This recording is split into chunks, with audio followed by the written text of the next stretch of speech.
Les invito a orar. Amado Padre Celestial, muchas gracias, Señor, por este día. Gracias por su palabra, gracias por su iglesia, Señor. Suplicamos, Padre, que podamos aprender de su palabra y que su Santo Espíritu nos dirija para poder cambiar nuestros corazones. Sea con su pueblo, Señor, en el nombre de Cristo Jesús. Amén.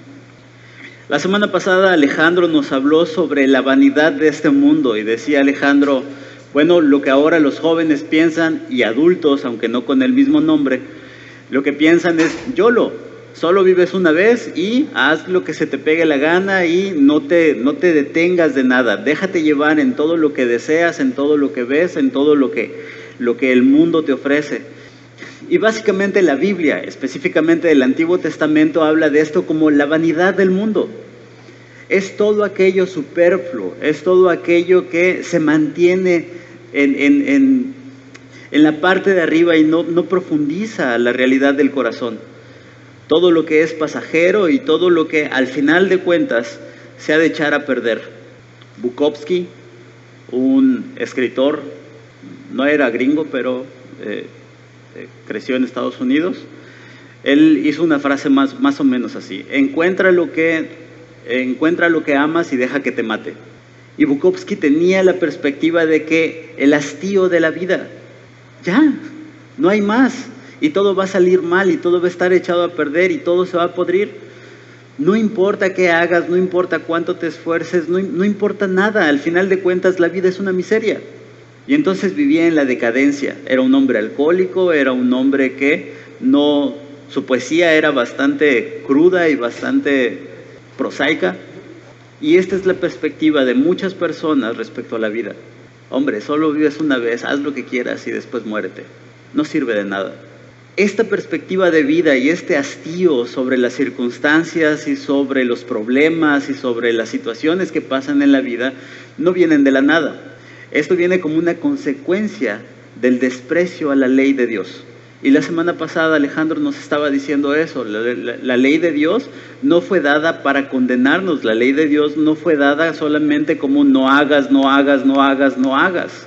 La ley de Dios tiene el propósito de darnos vida y tiene el propósito de señalar a aquel que salva. Y lo que nosotros debemos de considerar es cuán bella es la ley de Dios. Y cuando hablo de la ley de Dios me refiero a la palabra de Dios. Inclina mi corazón hacia tus testimonios y no hacia la avaricia. Aparta de mis ojos de los dioses falsos y dame vida para andar contigo, dice el Salmo 119. Una vida de desconsuelo y una vida de pesimismo y una vida de hartazgo, una vida de desilusión es como consecuencia del menosprecio a la ley de Dios, del menosprecio a la palabra de Dios. No esperes que te vaya bien en la vida si haces caso omiso a lo que Dios te dice.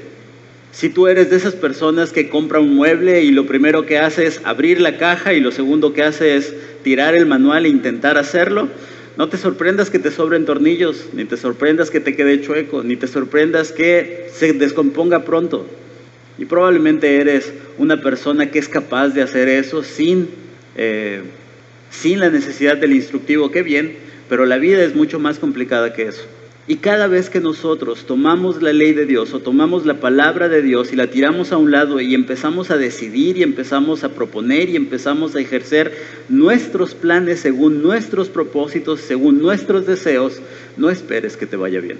No creas que con el desprecio a quien te ha creado y a quien ha ordenado todas las cosas vas a poder tener buenas consecuencias. ¿Qué mejor pasaje para hablar sobre la ley de Dios o qué mejor pasaje para hablar de la palabra de Dios sino el Salmo 119? Si tú agarras tu Biblia y la abres más o menos a la mitad, por ahí debe de andar el Salmo 119. El Salmo 119 es el capítulo más largo de toda la Biblia, no solo del Antiguo Testamento, también del Nuevo Testamento. Es el más largo de toda la Biblia. Y otra característica es que se va dividiendo de manera alfabética, con el alfabeto del hebreo.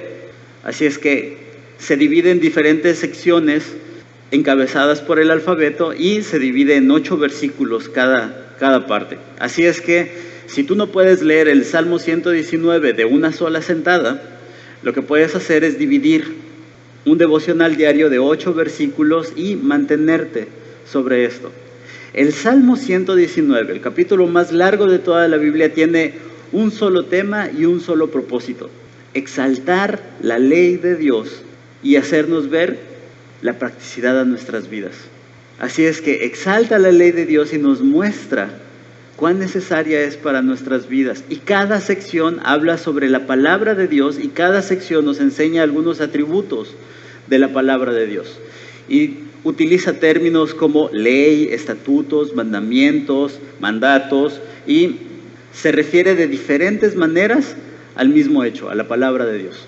Versículo 17, Salmo 119, versículo 17 en adelante. Concédele a tu siervo una larga vida y obedecer siempre tu palabra. Ábreme los ojos para contemplar las grandes maravillas de tu enseñanza. En este mundo estoy de paso. No escondas de mí tus mandamientos. Con ansias anhela mi alma conocer en todo tiempo tus sentencias. Tú reprendes a los soberbios y malvados que se apartan de tus mandamientos. Aparta de mí la vergüenza y el desprecio, pero yo he cumplido con tus testimonios. Versículo 23. Los magnates se reunieron para condenarme, pero este siervo tuyo medita en tus estatutos. Yo me deleito en tus testamentos porque son mis mejores consejeros. Lo que ustedes ven es la dinámica del salmista, habla sobre la palabra de Dios y habla sobre una implicación de la palabra de Dios. Habla sobre un atributo de la palabra de Dios y habla una manera en la que se practica ese atributo o se somete a ese atributo o tiene que ver impacto en su vida, porque la palabra de Dios es así. Y hoy me voy a dedicar solamente al versículo 18. No vamos a leer como acostumbro varios versículos del texto. Solamente vamos a leer el versículo 18. Ábreme los ojos para contemplar las grandes maravillas de tus enseñanzas. Y entonces tenemos que empezar con un principio ontológico. ¡Auch! La dominguera. Ontológico tiene que ver con el ser. El salmista dice: abre mis ojos. ¿Qué implica? Que están cerrados. Implica que no está abierto y que no puede observar las maravillas de eso. La condición natural de una persona sin Dios es una persona que está ciega al tema de Dios, es una persona que está ciega a las verdades de Dios, es una persona que es incapaz de poder ver los beneficios de la palabra de Dios. Y aquí la primera pregunta es: ¿dónde estás parado? ¿Tienes los ojos abiertos a lo que implica la verdad de Dios a tu vida o no los tienes abiertos? Pues déjame decirte una cosa. La Biblia dice que si no es por la intervención de Dios, nosotros no podríamos tener los ojos abiertos, no podríamos estar sensibles a la verdad de Dios, no podríamos someternos a la verdad de Dios, no podríamos atender al llamado de Dios. Así es que lo que hace el salmista es reconoce su necesidad. El salmista no dice: dame chance, en 3 días regresas y vas a ver cómo ya voy a atender. No, el salmista lo que hace es clamar a Dios y decir: abre mis ojos. Porque sin su intervención, sin su obra en mi corazón, yo no puedo entender, yo no puedo practicar, yo no puedo cambiar. Santiago capítulo 4 dice que Dios resiste a los soberbios, pero da gracia a los humildes. Y ese es el principio. El soberbio va a llegar con Dios y va a decir: no, yo no necesito, espera, yo me voy a esforzar, yo puedo hacerlo. Pero el humilde va a caer de rodillas ante Dios y va a decir: Señor, sálveme. Señor, hábleme. Señor, instrúyame. Señor, guíeme. Porque si no es por usted, yo jamás podría hacerlo. Así es que el primer principio para que nosotros podamos tener un valor, darle valor a la palabra de Dios, tiene que ver con clamar a Dios para que abra nuestros ojos. Porque puedes leer, pero tu corazón está cegado. Efesios capítulo 4, versículos 17 y 18 dice: pero esto quiero decirles en el nombre del Señor, y en esto quiero insistir: no vivan ya como la gente sin Dios, que vive de acuerdo a su mente vacía. A su mente vacía. Esa gente tiene el entendimiento entenebrecido por causa de la ignorancia que hay en ellos, y por la dureza de su corazón viven ajenos de la vida que proviene de Dios. Y me gustaría ser claro, cuando Pablo dice que tienen la mente vacía, no está diciendo, la mente vacía, no está diciendo que sean imparciales, no está diciendo que a veces hacen el bien y que a veces hacen el mal, no, y lo deja claro. Están vacíos porque no tienen el conocimiento de Dios. Están vacíos porque no saben de la palabra de Dios y no saben la ley de Dios y no saben los mandamientos de Dios. Están vacíos porque están insensibles en cuanto a la ley de Dios. Tienen un entendimiento distorsionado de lo que es la verdad y están viviendo de acuerdo a sus propios deseos en lugar de ver la voluntad de Dios. Establecen sus propios planes en lugar de someterse a los planes que Dios ha establecido para tu vida. Así es que una persona que tiene la mente vacía es una persona que tiene el corazón endurecido y que se quiere establecer como el dueño y señor de su vida. Dice el versículo 18, esa gente tiene el entendimiento entenebrecido por causa de la ignorancia que hay en ellos y por la dureza de su corazón viven ajenos a la vida que proviene de Dios. Oye, pero yo vengo a la iglesia, sí, pero si no tienes la palabra de Dios y si no tienes el plan de Dios y si no conoces el plan de Dios, estás ajeno a la voluntad de Dios. Oye, pero yo escucho el sermón, sí, pero si no estás cada día confrontándote con lo que dice la Escritura, estás ajeno a la voluntad de Dios. Y lo único que tienes es lo que el pastor dice o es lo que el maestro dice, que carente, que falto de conocimiento vamos a quedar. Deuteronomio 29, 2 al 4 dice, y convocó Moisés a todo Israel y les dijo, escucha, habéis visto todo lo que el Señor hizo delante de vuestros ojos en la tierra de Egipto, aquellas grandes señales y maravillas, pero hasta el día de hoy el Señor no os ha dado corazón para entender, ni ojos para ver, ni oídos para oír. Si estás viviendo como si Dios no existiera, entonces tienes un corazón que está entenebrecido. Y tienes un corazón entenebrecido porque no estás confrontándote con lo que dice la Escritura. Abre mis ojos, dice el salmista. Y lo que nosotros deberíamos decir es exactamente lo mismo. Señor, abra mis ojos, quiero entender. Señor, abra mis ojos, quiero ver las cosas como realmente son. Señor, abra mis ojos para poder asimilar cuál es su voluntad para mi vida. ¿Cuántas veces no te estás preguntando, ay, ¿qué debo de hacer? Ay, ¿qué debo decidir? Ay, ¿cómo debo de hacerle? Y está bien. En un principio elemental necesitas consejo de alguien que conoce más de la palabra de Dios y necesitas aprender de eso.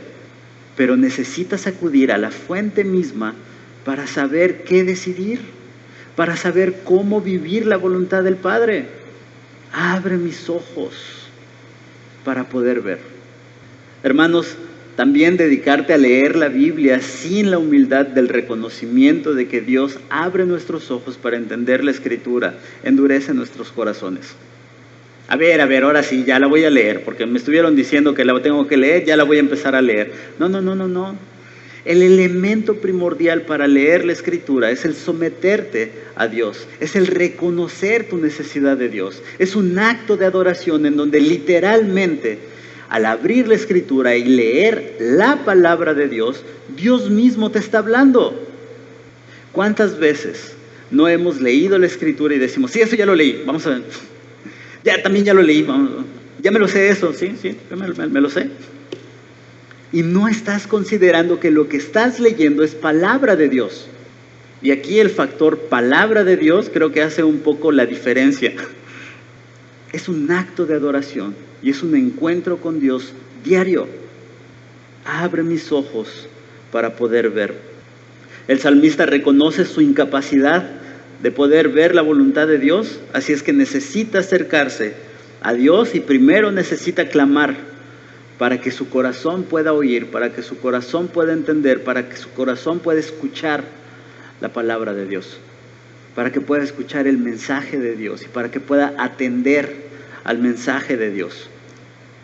Y es muy interesante porque la dinámica del corazón en el Antiguo Testamento no se refiere al órgano que te bombea la sangre y que hace que no se refiere a eso. Para los hebreos el corazón es el centro del ser humano. Lo que es para nosotros el cerebro lo que piensas y lo que sientes y lo que todo se desarrolla en tu cerebro. Bueno, lo que ellos consideraban es que eso estaba en el corazón. Así es que el corazón ve, escucha, habla, el corazón asimila, el corazón atiende, el corazón responde. Ezequiel capítulo 26, 36, 26 y 27. Les daré un corazón nuevo y pondré en ustedes un espíritu nuevo. Les quitaré el corazón de piedra que ahora tienen y les daré un corazón sensible. Pondré en ustedes mi espíritu y haré que cumplan mis estatutos y obedezcan y pongan en práctica mis preceptos. Y la dinámica es muy interesante. El hombre tiene un corazón de piedra y el hombre está en un corazón que es insensible a su relación con Dios, que es incapaz de entender y mucho más de hacer la voluntad de Dios. Pero la intervención de Dios viene con un cambio de corazón. Y ahora el Señor cambia nuestro corazón de piedra, un corazón insensible, un corazón necio, un corazón que está entenebrecido, por un corazón sensible, por un corazón que atiende a la palabra de Dios, que escucha la palabra de Dios. Y no solamente eso, que cumple con los estatutos de Dios, que hace la voluntad de Dios, que desea hacer la voluntad de Dios. Y la confrontación aquí es irremediable. Si tú dices tener un corazón de carne, un corazón sensible, pero no estás viviendo de acuerdo a la voluntad de Dios, tendrías que cuestionarte. Si en tu vida hay un deseo, pero no hay un fruto o no hay una evidencia clara de la intervención de Dios, deberías ponerte a cuentas con Dios. Porque te puedes sentir bien y puedes saber la respuesta correcta y puedes decir las cosas, incluso puedes citar versículos, pero si no atiendes a ese pasaje y si no consideras las verdades en tu vida y si no ves las implicaciones en tu manera de actuar y si no cumples con eso, entonces es evidencia de una carencia, de que algo falta ahí. El Salmo 119 proclama una y otra vez en diferentes versículos: Señor, déjame hacer tu voluntad. El versículo 17 dice: concédele a tu siervo una larga vida y también concédele obedecer para siempre tu palabra. Ese es el problema de Bukowski. Bukowski creía que la larga vida o la vida que tenía, la tenía para sí mismo y la tenía para encontrarle sentido a la vida. Lo que el salmista dice es que me conceda larga vida para hacer la voluntad de Dios, porque en la medida que yo hago la voluntad de Dios y que yo busco la voluntad de Dios a mi vida, es en la medida que yo puedo crecer y en la medida que puedo entender el sentido de la existencia. Quita a Dios de la ecuación y todo se va a venir abajo. Pon a Dios en el centro de la ecuación y todo va a tener un orden y un sentido y un propósito y una función en todo lo que exista. ¿Cuánto te emociona leer la Biblia? ¿Cuánto te emociona aprender de la palabra de Dios? ¿Qué tan desafiado te sientes a vivir en diferentes áreas en donde sabes que eres carente, la manera en cómo Dios manda hacer las cosas? ¿Cuánto te cuesta amar los mandamientos de Dios o cuánto deseas someterte a la voluntad de Dios antes que estar pensando en tu propia voluntad? Estas son señales de dónde estás parado en tu relación con Dios. Solamente evalúa eso. Y probablemente puedas voltear y puedas decir: gracias, Señor, porque en algún momento usted me abrió y ahora entiendo y ahora busco y ahora cumplo con sus mandamientos. O probablemente en este momento te estés dando cuenta: ¿dónde estoy parado? Yo no amo la ley de Dios, yo no busco los mandamientos de Dios, yo no deseo someterme a la voluntad de Dios. ¿Dónde estoy parado? Y si es ese tu caso, y si estás evaluando esta situación en tu vida y te estás dando cuenta de eso, clama a Dios. Es momento de que clames a Dios y que le digas como el salmista: abra mis ojos, Señor, para poder ver. Porque si no, nos estamos engañando.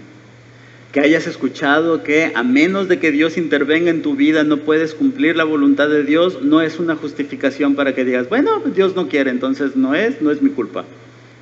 Este es el momento de que te arrepientas y este es el momento de que creas y este es el momento en el que busques.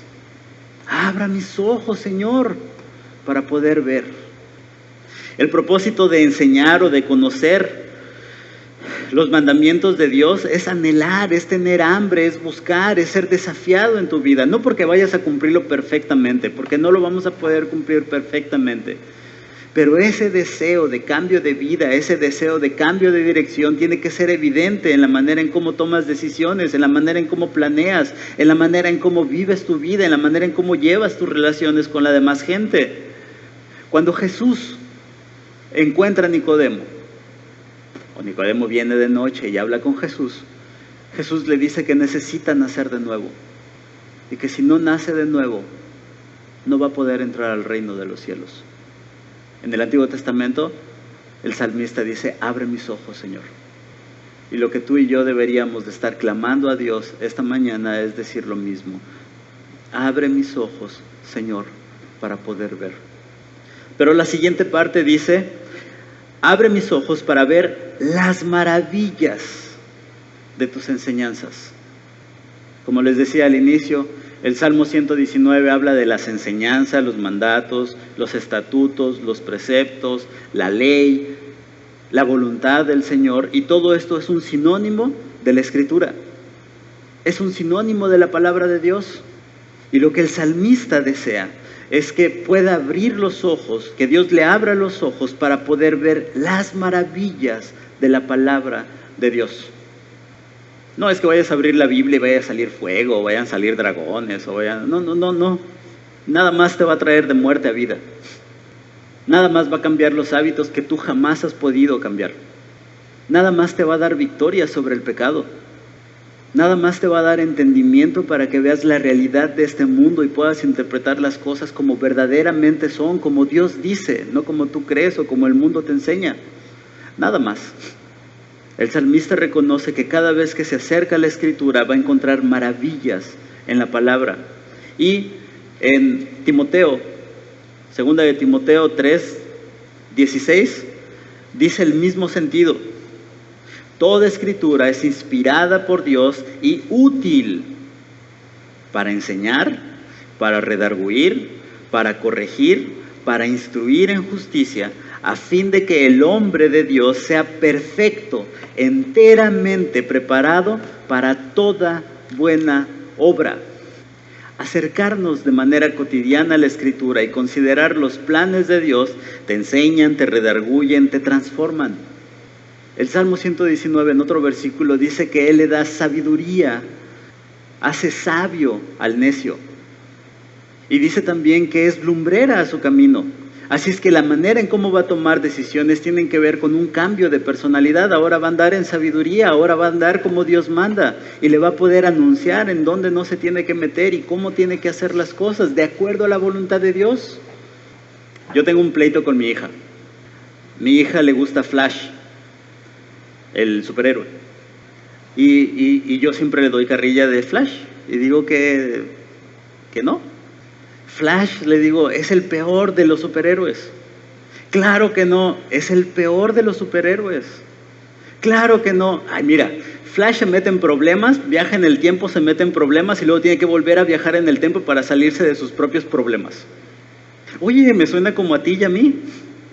Nos metemos en problemas nosotros solos y después andamos viendo qué hacer para poder hacer las cosas. Eso no es de superhéroes. Es de necios. Es de necios. Nos metemos en nuestros propios problemas y después no sabemos cómo resolvernos y no sabemos cómo hacerle. Pero cuando una persona atiende la palabra de Dios y busca a Dios en la Escritura y se maravilla por el plan de Dios y por el cambio que Dios puede obrar en su vida, entonces es librado de ser como Flash. Es librado de ser como un necio que se mete problemas solo y que después tiene que ver cómo resolverlos. Por lo tanto, todos nosotros que miramos la gloria del Señor a cara descubierta, como en un espejo, somos transformados de gloria en gloria a la misma imagen, como por el Espíritu del Señor. Pensemos, ¿cuáles son aquellas áreas en donde tú estás tomando malas decisiones y cuáles son aquellas áreas en donde estás sufriendo las consecuencias ahorita? Sé que las tienes claras, sé que las estás viviendo y sé que te están doliendo. ¿Cuáles son aquellas áreas en donde estás ofendiendo a Dios y entiendes que estás ofendiendo a Dios y estás sufriendo las consecuencias de ofender a Dios? Hermano, te invito en el nombre del Señor a que clames a Dios y busques en su palabra. Antes de tomar decisiones deberías de acudir a la Escritura y deberías decir: Señor, ¿qué hago respecto a esto? Y toma los desafíos, porque seguramente lo que te va a pedir el Señor es a que te humilles, a que te niegues a ti mismo, a que tomes tu cruz, a que le reflejes antes de reflejar tu carácter y tu necedad, a que guardes silencio cuando no tienes el dominio propio para guardar silencio, a que redimas con las palabras, como estaba diciendo Paco en la mañana, a que te sometas al Señor antes de querer hacer tu voluntad. Sara tuvo muy buenas ideas y ya vimos las consecuencias. Dio a su sierva y después estuvo dispuesto a matar al niño. Adán tuvo buenas ideas y estamos viviendo las consecuencias. Los hijos, Noé salió y tomó y tuvo consecuencias y fue terrible lo que pasó ahí. Cada vez que nosotros nos acercamos a la Escritura podemos ser sabios y podemos tener entendimiento de las cosas. Dice Romanos capítulo 12, versículo 1 y 2. Así que, hermanos, yo les ruego por la misericordia de Dios que presenten ustedes mismos como un sacrificio vivo, santo, agradable a Dios. Así es como se debe adorar a Dios. Y no adopten las costumbres de este mundo, sino que transfórmense por medio de la renovación de su mente, para que comprueben cuál es la voluntad de Dios, lo que es bueno, agradable y perfecto. Cada vez que yo me acerco a la Escritura y tengo la humildad de someterme a la Escritura en lugar de imponer mis propios planes, puedo conocer lo que es bueno, lo que es agradable y lo que es perfecto delante de Dios. ¿Cuáles son las áreas en donde estás batallando? ¿Y por qué no has sido atento a lo que la Escritura dice que debes hacer? ¿Cuáles son las áreas en donde parece que no puedes ganar? Parece que te tienen vencido. ¿Cuáles son las áreas en donde estás negando a Dios y prefieres negar a Dios y prefieres vivir las consecuencias de eso en lugar de arrepentirte y empezar a vivir en obediencia? Hermanos, si nosotros queremos tener una relación con Dios, pero no quiero que me diga nada, ni quiero que me enseñe nada, ni quiero que me diga cómo hacer mi vida, no quieres tener una relación con Dios. Solamente te quieres sentir bien. Es parte de ser religioso. Así es que imagina que estás muy enfermo. Imagínate que te estás muriendo. Imagínate que estás teniendo dolores, pero grandísimos. Y entonces alguien viene y te dice: mira, esta es la medicina, se te va a quitar el dolor, se te va a quitar la hinchazón y te vas a empezar a sentir bien. Mira, esta es la medicina, si la tomas vas a vivir. Y sigues diciendo: ay, cómo me duele. Y no la tomas. Pues si saliendo de este sermón tú sigues sin leer la Biblia y sigues sin someterte a la Escritura y si sigues sin acudir a Dios, estás haciendo lo mismo. Hermanos, la Escritura es el medio que Dios ha provisto para que nosotros podamos tener entendimiento y podamos ser rescatados de las consecuencias de nuestros propios pecados. La Escritura es la lumbrera en nuestro camino que nos va a decir por dónde sí y por dónde no debemos de andar. Si tú eres jefe de familia, dime cuánto estás buscando que tu familia esté leyendo la Escritura. Si tú eres anciano, dime cómo estás enseñándole a los jóvenes a que ellos anden de acuerdo a la Escritura. Y si tú eres joven, dime qué tan necio eres para seguir diciendo: sí, me duele no vivir así, me duele las consecuencias que tengo, pero no te arrepientes, pero no confías en la voluntad de Dios pero no obedeces la voluntad de Dios. ¿Cuántos años más necesitas ser Flash? ¿Cuántos años más te vas a seguir metiendo en problemas por tus malas decisiones y después ver qué vas a tener que hacer para poder salir de eso? Es un círculo de necedad. La invitación, hermanos, es que se acerquen a la Escritura todos los días. La invitación es que escuchen la palabra de Dios, que atiendan a la palabra de Dios, que busquen la instrucción de Dios para la toma de decisiones. Ay, pero la Biblia no dice cuántas horas de internet debo de tener al día. No te dice, pero te dice que tienes que tener dominio propio y te dice que pienses todo lo justo, todo lo puro, todo lo amable, todo lo digno de alabanza y te dice que estés dispuesto a dar testimonio a otras personas y a relacionarte con otras personas. No te va a contestar ese tipo de superficialidades, pero te va a enseñar el sentido de la vida y el propósito de tu existencia, nada más. ¿Cómo llevas tus relaciones en tu trabajo? ¿Cómo llevas tus relaciones con tu pareja? ¿Cómo llevas tus relaciones con tus hijos o con tus padres? Atiendan, hermanos, a la palabra del Señor. Les invito a orar. Amado Padre Celestial, muchas gracias porque en medio de un mundo caótico y en medio de un corazón que está pervertido y que está necio y que busca hacer su voluntad, usted nos ha dado su palabra. Nos ha dado su palabra para tener entendimiento y para tener guía y para poder ser sabios, Señor, para poder hacer su voluntad. Suplico, Señor, que sea con nosotros, que sea con su pueblo, Señor. Que las dolencias que tenemos, Señor, solamente nos lleven a ver nuestra necesidad de palabra cada día de nuestras vidas. Señor bendito, sea con su pueblo. En el nombre de Cristo Jesús. Amén.